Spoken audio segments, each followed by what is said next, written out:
আগে সরকারও বলেছে এই কথাটা যে এখানে ভারতের দু তিনটা রাজ্য, এই যে নাগাল্যান্ড টাগাল্যান্ড সব ভারতের দু তিনটা রাজ্য, মিয়ানমারের একটা রাজ্য সিন রাজ্য, আর আমাদের পার্বত্য চট্টগ্রামের দুটা জেলা, এটা মিলে প্রায় 2.25 লক্ষ বর্গ মাইলের একটা খ্রিস্টান রাষ্ট্র তারা তৈরি করার পরিকল্পনা নিচ্ছে। আপনারা যদি জানতে চান ওখানে গেলে আপনারা পাবেন পুরা ওয়েস্টার্ন স্টাইল করে ফেলছে, তাদের একটা মাস্টার প্ল্যান সেভাবে আগাচ্ছে।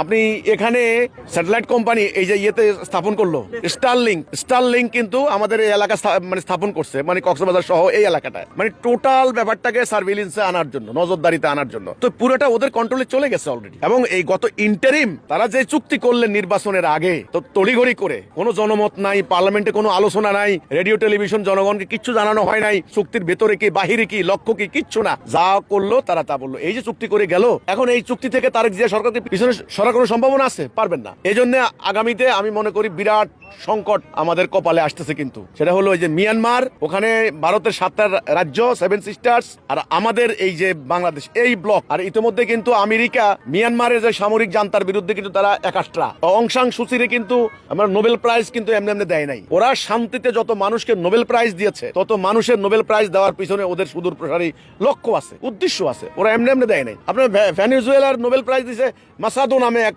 নেত্রীকে। এর নোবেল প্রাইজ দেওয়ার উদ্দেশ্য হচ্ছে পুরো জাতির মধ্যে একটা মারামারি, একটা ডিভিশন সৃষ্টি করে দেওয়া, কোনোদিন জাতি যেন ঐক্যবদ্ধ হতে না পারে। ঠিক মিয়ানমারে তারা ওই অং সান সুচির গণতন্ত্রের নেত্রী, সারা ওয়ার্ল্ডের মিডিয়া তাকে হিরোইন বানাই দিছে, গণতন্ত্রের নায়িকা। বিষয়টা কিন্তু তা নয়। ওদের উদ্দেশ্য হচ্ছে মিয়ানমারকে দখল করা, অবস্থান সৃষ্টি করা, চীনের মোকাবেলা করার জন্য সেখানে শক্ত মজবুত অবস্থান নেওয়া। তো কাজে একেবারে নিঃসন্দেহে বলা যায় আগামী দিন ইরাক সিরিয়ার এই গন্ডগোল থামানোর পর আমাদের এই দক্ষিণ এশিয়া হবে আন্তর্জাতিক রাজনীতির ভর কেন্দ্র।